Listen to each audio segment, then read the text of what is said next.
Record.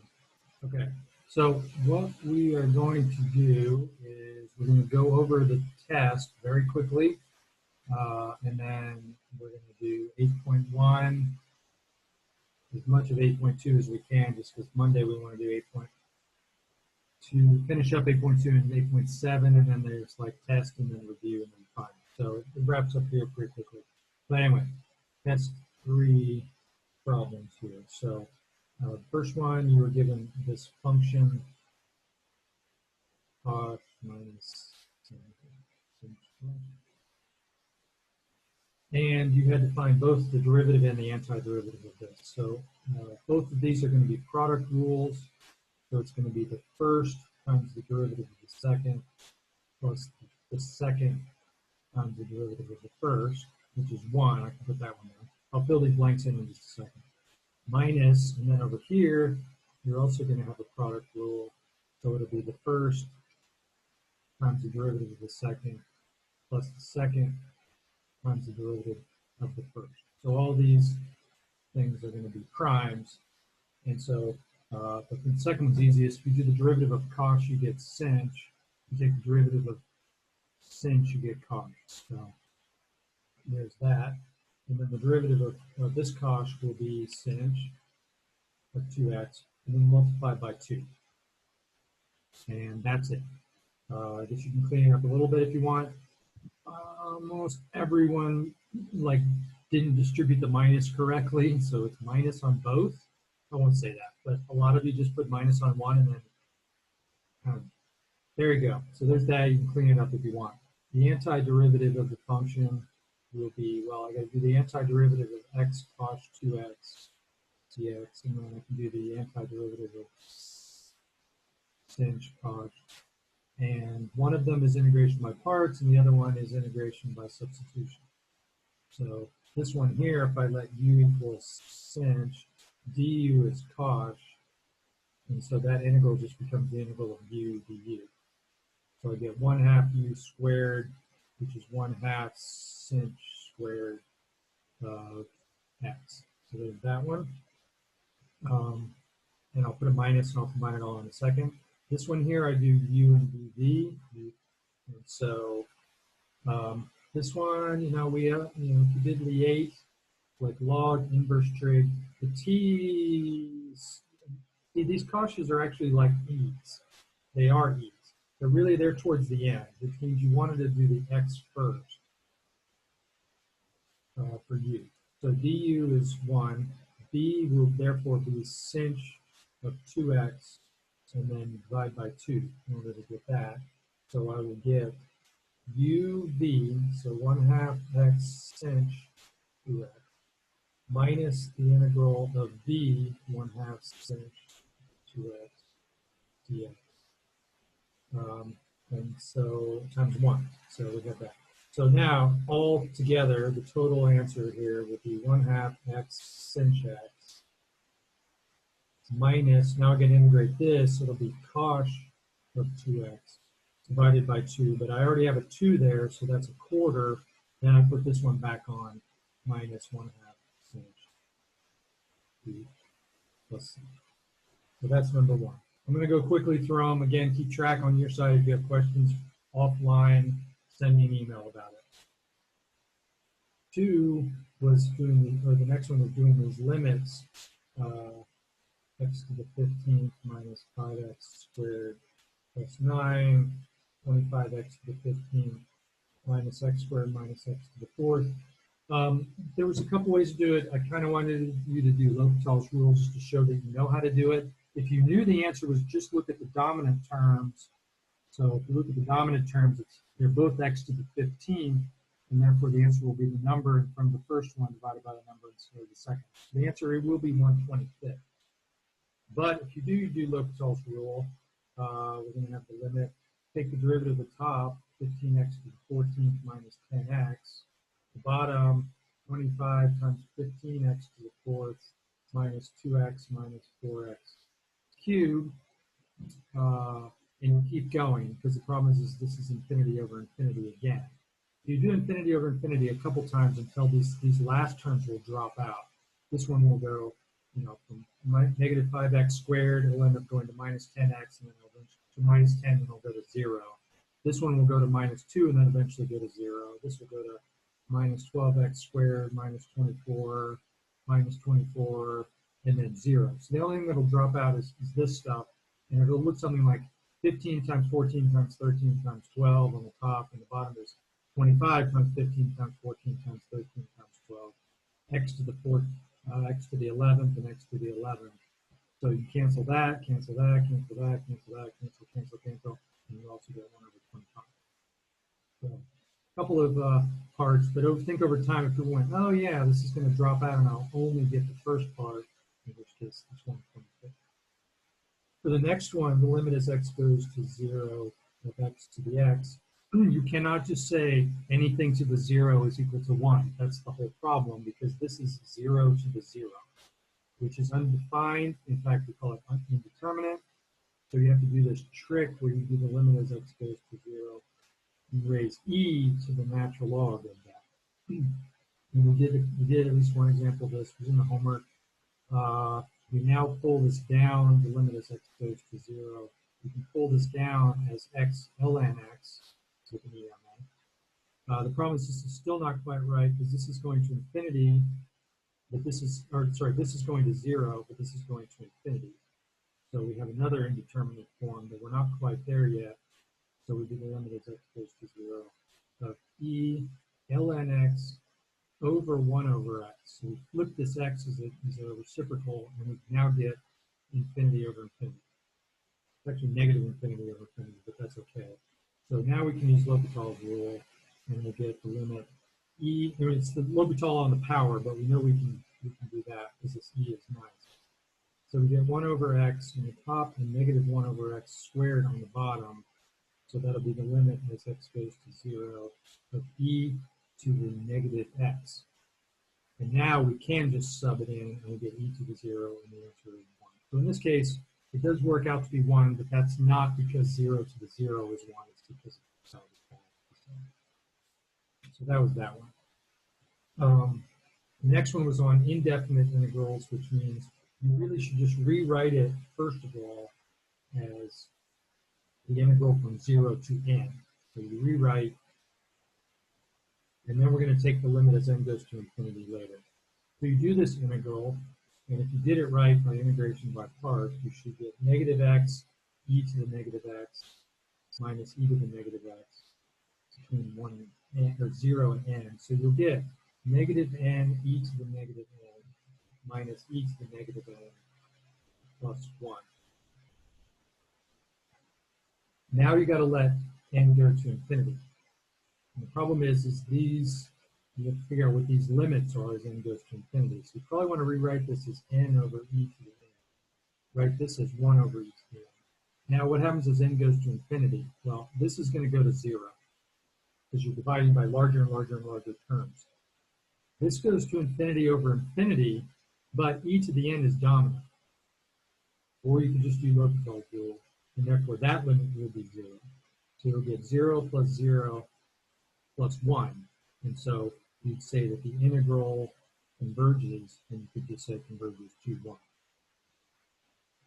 So we only really care that it converges, but it does converge to 1. The next one, you have to do the limit from 1 to n first, then you do the limit at the end. So this one, u equals natural log, du is 1 over x dx, and just skipping the integration, you end up getting 1/2 the natural log of n squared. So it's a basic u substitution, plug the n back in, plug the natural log back in, do the bounds. Now take the limit as n goes to infinity. This is getting bigger and bigger, and so you would say that this one diverges. You have to do the integral first, then you plug in the bound, and then you take the limit. And that's what that means. On the next one, you had to plot both x squared plus 2, and so that's that. And then the line, 2x. So the line is on top, that's 2x plus 2, and x squared plus 2 is on the bottom. The intersection points were 0, 2, and 2, 6. So we're talking about that region there. So that's part A with the intersection points. The area will be the integral from 0 to 2 of the top curve minus the bottom curve. So the line minus the parabola. Yes. And if you did that correctly, you will get 4/3. So you just integrate all the pieces, plug in the bounds, and you get 4/3. Now the next part, which was kind of disappointing given how much work we've done on it, we want to revolve this thing around 7. So you're down here, you want to revolve it around 7. So the volume using washers will be, if the strip is up and down, because it's perpendicular to the rotation axis. So the formula is pi, the integral from 0 to 2, big R squared minus little r squared. And from the picture, you can see that the little r is going to come from the line, and the big R is going to come from the parabola. And you're 7 units up, so you take 7 and you take away the parabola to get the top one squared. Then you go 7 and you take away the line, 2x plus 2 squared. And that's the setup there. If you didn't have the 7 in there, no, okay, that's it. That's just that's the first part. Part I guess. So that's I. For II here, it looks exactly the same, except it's not 7 minus. The axis is down below at -4, and so you'll get, in this case, the line will be the farthest away one, 2x plus 2, and you add 4 onto it, and then x squared plus 2, and then you add 4 onto that. If you got the orientation wrong and you subtracted in the wrong order, well, at least if you got these plus 4s, knowing that you're increasing the radius by 4 on each one, that was fine. I think if I made a mistake, if I took off a point or something like that. The next one is you take the exact same thing, except you're revolving around either the line over here at -1, or you're revolving around the line here at 10. If you're doing the washer method, the shell method, it's parallel, so the strip is still up and down, which means you're still talking about integrals from 0 to 2 on these last ones here. The equation now is 2 pi, and then you'll have the radius, and you'll have the height. So the radius and height, and it's still dx. As we said in class, the radius is always, if you're going this way, it's always x, but then you adjust it based on how far off you are from the rotation axis. And so in this case, you add 1, because you go x over, but then you're adding an additional 1 to it. On the other one, you're going over 10, and then you have to come back, so it's 10, and you subtract x. The height is the top curve minus the bottom curve. That's how you get height, for, like you did in part B. It's top curve minus bottom curve to get height. So you take the line and you subtract the parabola, and that's the same for both. Take the line and subtract the parabola. So that's part C on that. The next problem, it was difficult to do the integration, but if you got the setup, then you got almost all of the points. The function is x to the 5th over 12 plus 1 over 5x cubed, and x goes from 1 to 4. So the length formula will be the integral from 1 to 4 of 1 plus the derivative of that guy squared. And so get the derivative right, well, you probably need to rewrite this as x to the 5th over 12 plus 1/5 x to the -3. So when you do the derivative, it's 5x to the 4th, 5x to the 4th, and this will be minus 3x to the -4 over 5. So you take the derivative of this, it gives -3x to the -4. The power goes down. That's not -2. The power goes down. So that just goes in. That just goes in here. 5x to the 4th over 12 minus 3x to the -4 over 5. So if you got that far, it was probably like 8 out of 11 or something. If you tried anything beyond this, made a solid attempt at it, you got more points. Some of you got it exactly right. It is a tricky one. But it is sort of like, here's the 2 points of separating the algebra folks and maybe not. So what happens when you square that out? So if you do square that out, you will get 5x to the 4th over 12 squared. You'll get 3x to the minus 4th over 5 squared. And then the cross term, when we multiply these things together, the 5's will cancel. The x to the 4th and the x to the minus 4th will cancel. The 3 over the 12 will become a quarter, and you get exactly twice that. So it's twice the cross product ends up being that. Now, if you add that to 1, this will be 5x to the 4th over 12 squared plus 1/2 plus 3x to the minus 4 over 5 squared. And so if you did the derivative right and you squared it right, you should get to here, and that's like 10 out of 11. This is the hardest part, and it's like basically 1 point on the test, is to realize that this actually inside is the square of 5x to the 4th over 12 plus 3x to the minus 4 over 5. So this is sort of like, oh, that was sneaky. So that because when you have a square root, you really like to have a square. So this is just 1 to 4, the integral of 5x to the 4th over 12 plus 3x to the minus 4 over 5. And now you can do that. Let's integrate each one, plug into bounds. You get sort of a god-awful fraction, but it's not good. But if you kept it as a fraction without rounding everything, that's the fraction you get.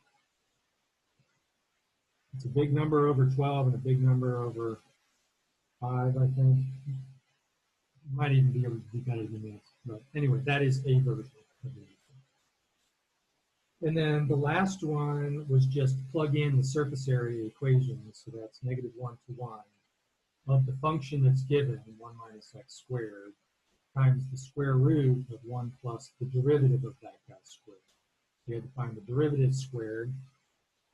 So y prime is, well, let's see, y, I'll take a second. Y was square root of 1 minus x squared. You can write that as 1 minus x squared to the half. So y prime will be 1/2, 1 minus x squared to the negative a half, multiplied by -2 x, because that's a chain rule. So we get negative x over the square root of 1 minus x squared. Clean it all up, and that just goes in there. And I didn't make you, just, that's it. That's the setup. Don't figure it out, at least here. But if you drew it, then it is this circle. That's why it goes, it's the top half of the circle. If you revolved it around the x-axis, boom, it resolves out to just be a sphere. The whole sphere of the whole thing. And the surface area of the sphere is just 4 pi r squared. And in this case, that's 1.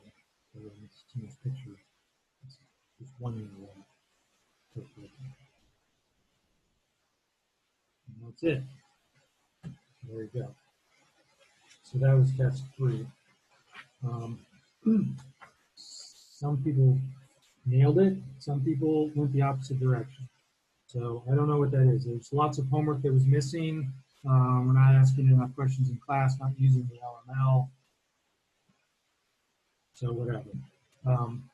So that means we've done test 1, 2, 3. We've done most of the homework. And so we still have a little bit of homework left, 3 or 4 homeworks and whatever backlog there is. And you have test 4 and you have the final. Now that right there is still 30, 14, and maybe less than 5%, something like that. Less than 5. But you're still talking about like, how much is that? 45. It's still like close to 50% is next week. So if I can add it right, yeah.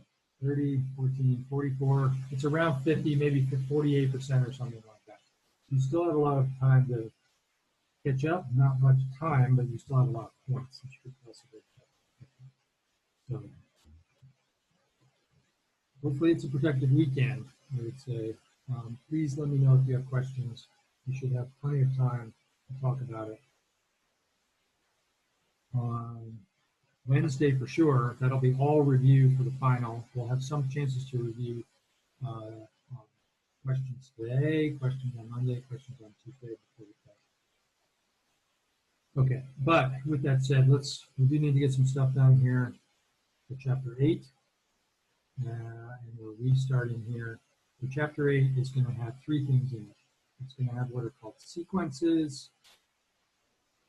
We're going to be doing some, and these are, maybe I should just use the word here, infinite sequences, infinite sums, or what the fancy word is called series. Unfortunately, the English words in sequences and series often have the same meaning, but this will be lists, this will be sums. And then we have something called Taylor polynomials. So this is like section 8.1, section 8.2. And we skip some stuff and just go straight to 7, because this is kind of one of the things we do want to get in for sure. So here's what we mean. 8.1. We just start looking at lists of numbers, infinite lists of numbers, and see if we can figure out patterns and see if we can figure out like trajectories, like where are these things heading towards. So these will be more limit type stuff. So these are just called sequences, or I think the easiest thing in your head to think of is just a list of numbers.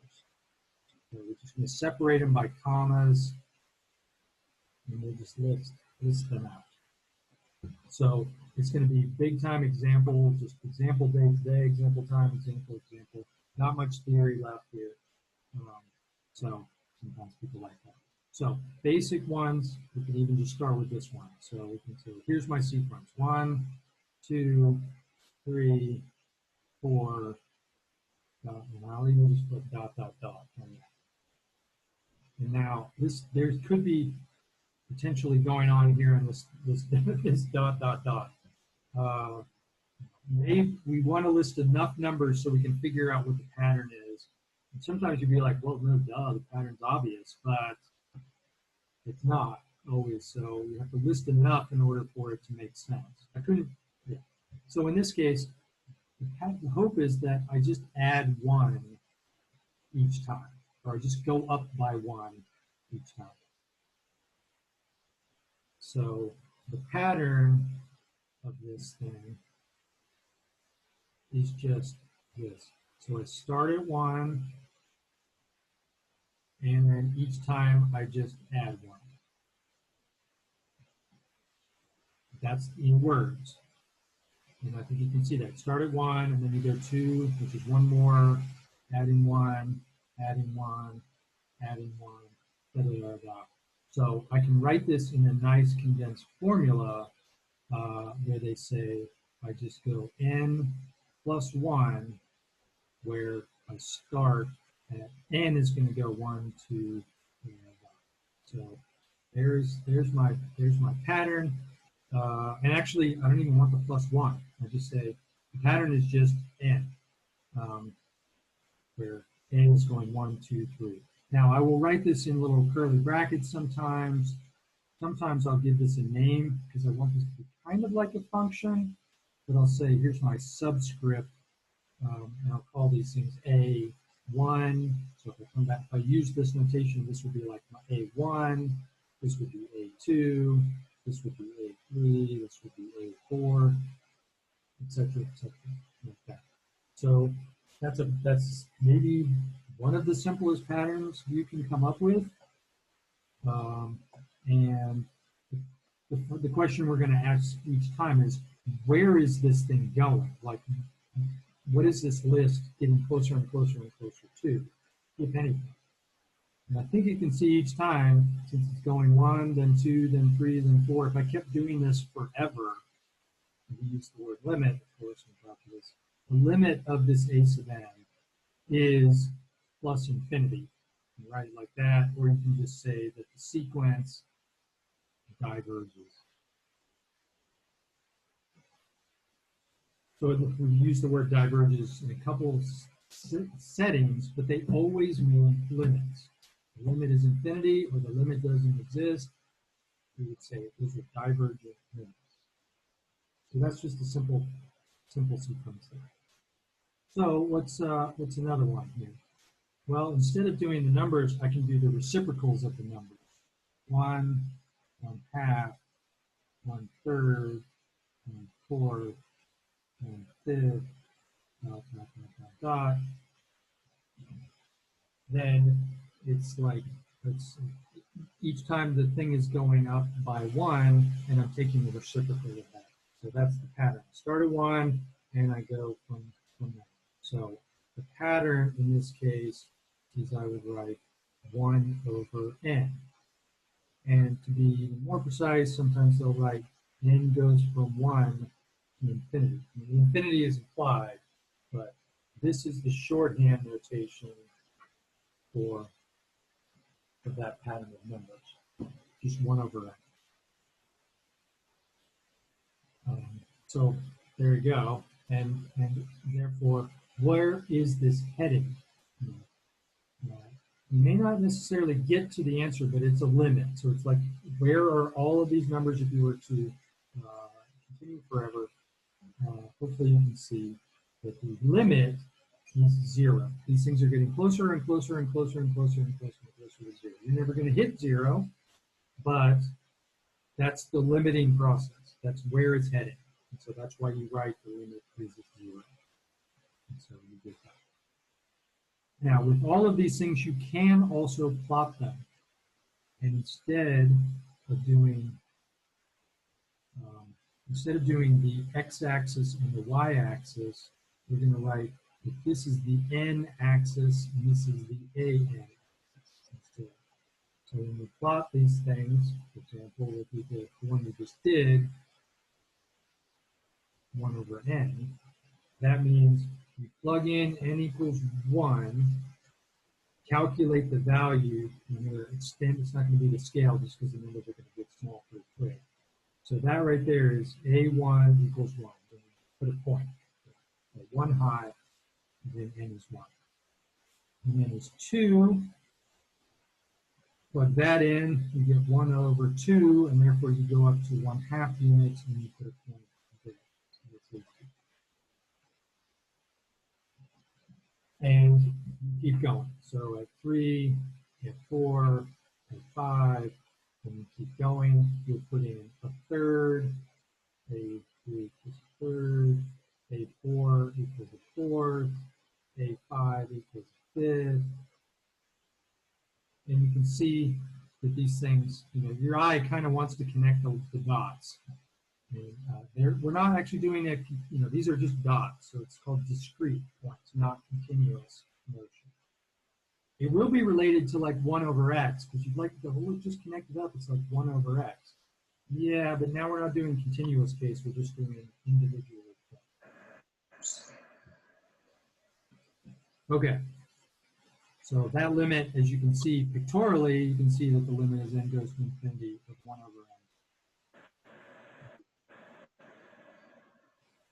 n. Okay. So now, how can this get any more difficult? The only way it can sort of get more difficult is sometimes it's not easy to figure out what the pattern is. So let's try this one.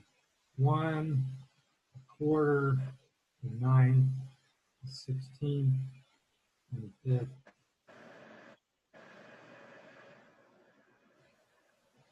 So there's your sequence. What's the pattern? Well, 1 over n squared. Here we go. So this is 1 squared in the denominator, 2 squared, 3 squared, 4 squared, 5 squared. So we would write this as 1 over n squared. Again, just for emphasis, I will write that n is starting at 1. And you can write the infinity at the top. Sometimes they just write it like this. Maybe I'll put it in just one more time. But this is the starting point. If you wanted to just start at 1/9, go 1/9, 1/16, 1/25. You could write 1 over n squared and say n is starting at 3. So that's up to you as to where you want to start these things. How about this one? So here's a sequence for you. 4, 7, 10, 13, 16, like that. N plus 3. Okay, right. So we've got, we're adding 3, we're adding 3, we're adding 3.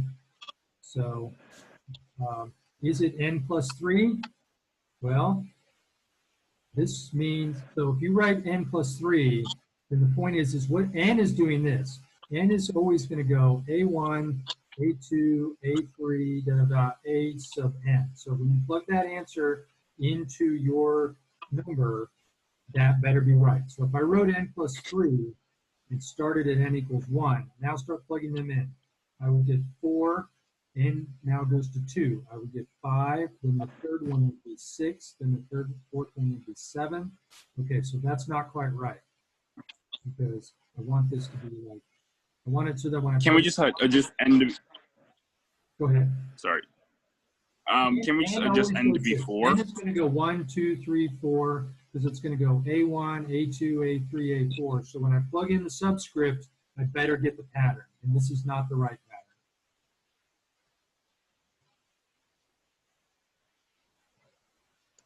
Is it not n equals 3? I need a formula here that has n's and numbers in it. So when I plug in the 1, I get 4. When I plug in 2, this is supposed to correspond to when n is 1, I'm supposed to get 4. If I plug in the second number, I'm supposed to get 7. If I plug in the third number, I'm supposed to get 10. If I plug in 4, 3n plus 1. What is it? 3n plus 1. Okay. So in order to get the pattern right, I have to triple the number that I'm on. Like which one am I on? I'm on the second one. I have to triple it and add 1, and I'll get 7. Or yes. Then the next one, I'm on the third case, so I triple it and add 1, I get 10. Triple it and add 1, I get 13. And again, this starts when n is 1. Right off the bat, they're like, oh, these are a little bit trickier than I thought. How about this one? How did you come to that conclusion exactly? What? How did you come to that conclusion exactly? I don't know. Someone shouted it out, and I wrote it down. It makes sense. I'm just wondering how. That's all. It's going to be pattern recognition. It really is. You have to realize that this 4 is 1 more than 3. This is 1 more than 6. This is 1 more than 9. This is 1 more than 12. And those patterns are 3 times 1, 3 times 2, 3 times 3, something like that. So maybe even you want to write that out. This would be 3 plus 1 is 4. What's 7?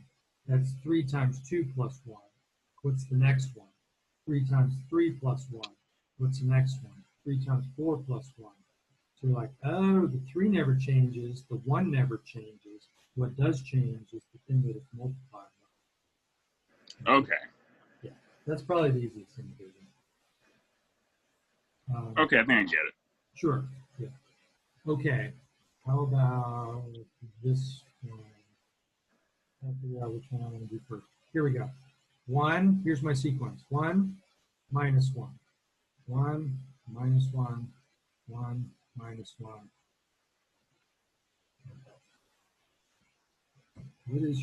What's your pattern here? So I want a pattern that when I plug in 1, I get 1. If I plug in 2, I get negative 1. If I plug in 3, I want to get 1, and so forth. 4, 5, 6. Supposed to go 1 and then minus 1, and then 1 and then minus 1. So what do you think about that?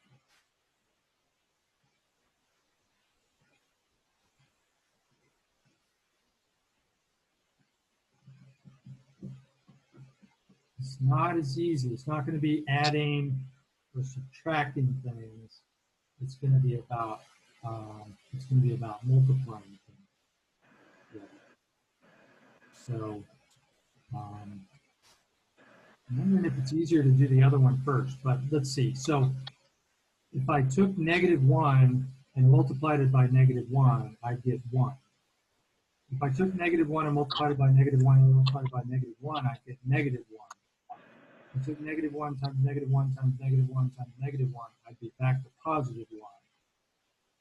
So this is like Square or cubic? -1 to the n. cube Yes. 4. So let's try that. AN equals -1 to the n power. Does that work? Well, I have to tell me where it starts. If I said that this started at 1, then that doesn't quite work, because this would be -1 to the 1, -1 to the 2, -1 to the 3, -1 to the 4, and that would be -1, 1, -1, 1, -1, 1. So, darn, that doesn't quite work.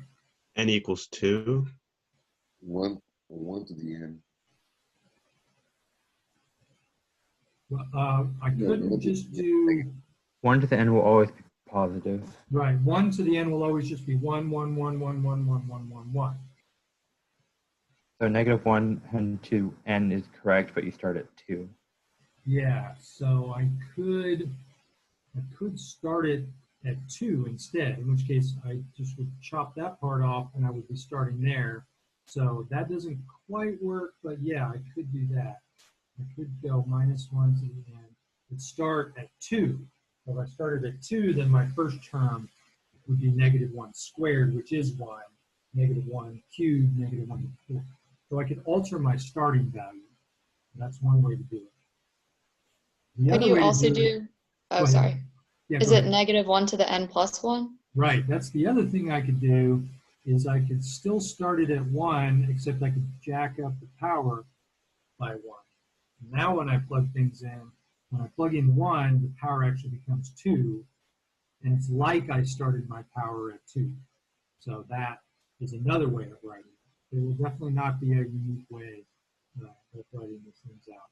Or what you could do is you could say, well, I really wanted it to be 1 to the n, and I really wanted to start at 1, but what was the problem with that? All the signs were reversed. Instead of going 1, -1, 1, -1, it went the other way, -1, 1, -1.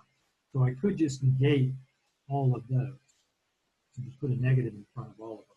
Now, that really is the same thing as the one above it, and this is much cleaner. I don't like having another negative that I can screw up later. So either, if you have to start it at 1, then you can change the power. If you don't have to start at 1, then just change where you start. So these will definitely not be unique. In instances similar to this, is there a more correct answer? No. Now, I think it's a personal preference as to which one you think is prettiest. So we go back to the subjectiveness of it. I don't know. Sometimes you get a little bit like, well, I don't really want n to start at a different thing. I want this to be the first one, so it better be when n is 1. Then you use this. But if you don't like this +1 and this looks cleaner, then just start on the other. It doesn't matter. Either way. I will say on this one, what is the limit of this pattern? Where are the numbers getting closer and closer to? And the answer is there isn't one, because you're supposed to get closer and closer and closer and closer and closer and closer, but they're always like equally apart, and they're just jumping back and forth. If you were to plot this thing, then it would go 1, and then it goes down here to -1. Then it goes up to 1, then it goes down to -1. Then it goes up to 1, then it goes down to -1. And so this is 1. So -1. So they aren't getting closer and closer to an answer, so you would just say there is no limit. And therefore it doesn't converge, so you actually do use the word diverge as well. Diverge is like a catch-all. It doesn't mean go to infinity. It just means it doesn't converge. So you can think about it that way, like non-convergent is another way of saying diverge, with all the bad stuff possibly put together. Now we could combine these things and write it as, I'll do it this way, -1, +1/2, negative a third, positive a quarter, negative a fifth, positive a sixth, and so forth. So it does alternate between positives and negatives. And so if I just plotted this before I write down the sequence here, it will go from negative 1 to positive a half to negative a third, positive a quarter, negative a fifth to positive a sixth. Just in the picture, what's the limit of those numbers? What are they getting closer and closer to? The limit is 0. It just happens that it's converging in from two different directions.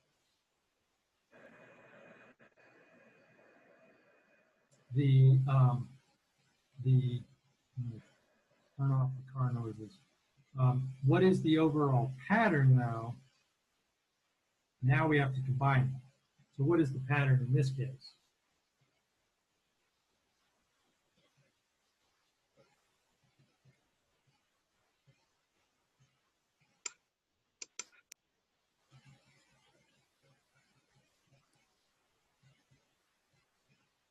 You can add 1 to each time. You can add 1 to the bottom fraction, or add 1 to the denominator, where it will starts off at -1, and then you could somehow add 1 to it from each time, and it just go increasing slowly, and that possibly involving a negative.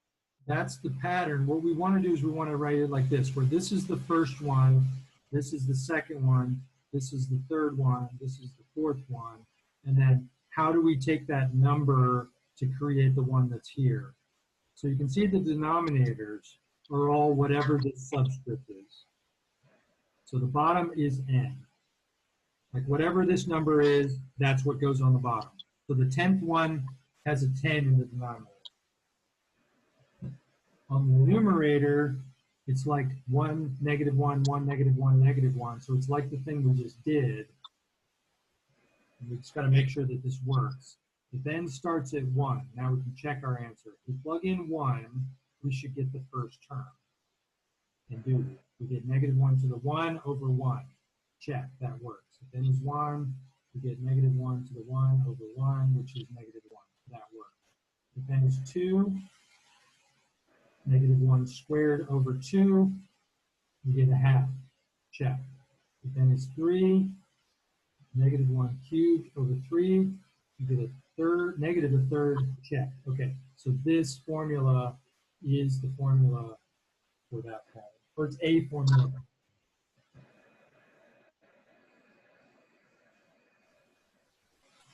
And we've already seen that therefore when you take the limit, and you could just write it here, the limit as n goes to infinity, -1 to the n over n is in fact 0.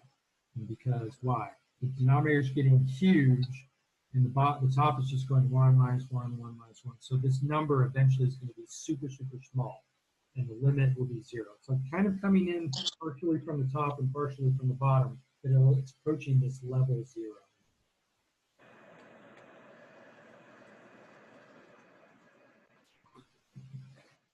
Last, Kyle, you want to mute yourself when you're not talking just because it's kind of loud. Thanks. Oh, sorry.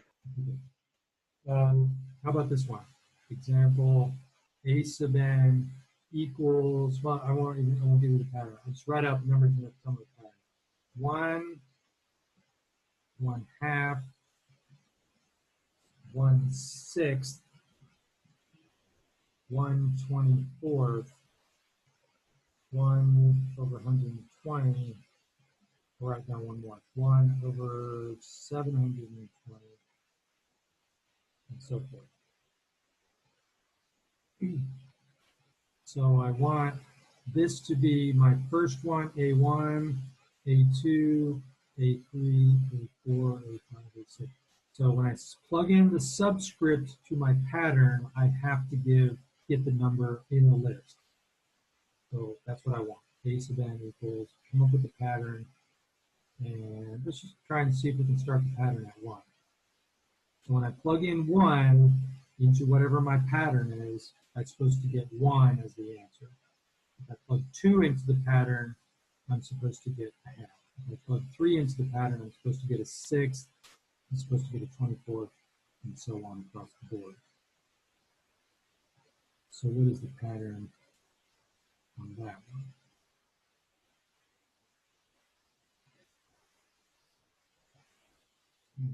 Is it 1 over n plus 1 to the n plus 1? Not quite. It certainly wouldn't work here.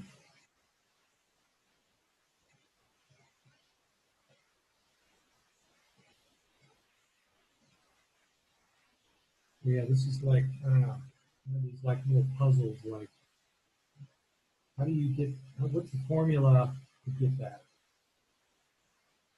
I think you've seen it before. You probably have seen it before. Way back. Is it 1 over n times n plus 1? Close. It's close. We're getting somewhere. There's like a times, and it looks like 1 is bigger. So this 2, okay, so that's 2. The 6 is 3 times 2. What's 24? 24 is 4 times 6, but that's actually 4 times 3 times 2 is 24. 120 is 5 times that. So it's 5 times 4 times 3 times 2. 720 is 6 times 4 times 3 times 2. You guys ever seen that? Seen that before anywhere?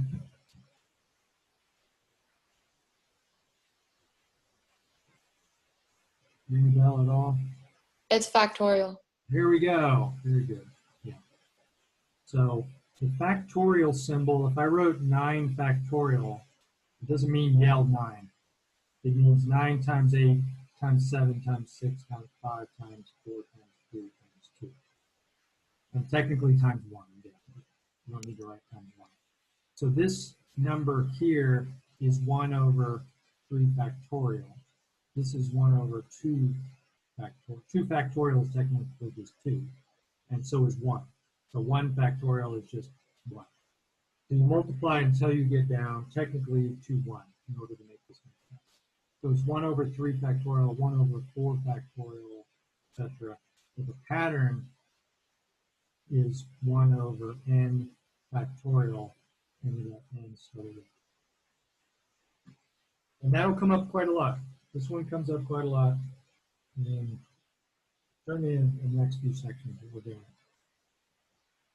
So what is the limit as n goes to infinity? Then we'll take a break here.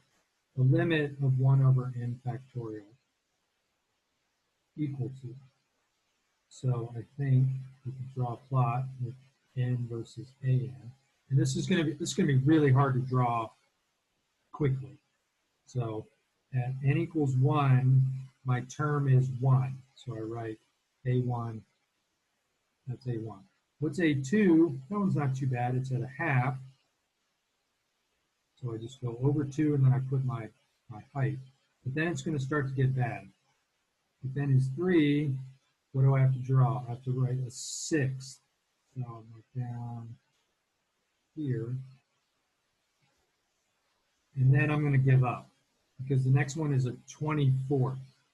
If you chop this into 24 parts, and by the time I've drawn it, I'm nearly on the axis, and certainly at 5, I have to draw a5 as 1/120th. So by the time I've drawn it, the thickness of my pen is already touching the axis. So I think you can see that the pattern is that these things are going to 0. The limit is going to 0, and they're going to 0 pretty quickly. I get to the 6th term, I'm already at 1/720, and if you did a 7 just for kicks, that's 5040. The 1 over 5,040, and what's the next one? Probably could do the next one. What's a 8? So that means 8 times that. So I'll go 0, 3, 2, 40,320. So forget it. I come over here to 8, and I'm basically already there. It's like 0.0002 something. So it's super small. So the limit of these factorials is 0. And so that's a good one to know, is these patterns 2, 6, 24, 120, 720, 540. Okay. So quick break, come back at like 10:40. keep doing a couple more of these, and then start adding them up. See what happens. So see you in 5.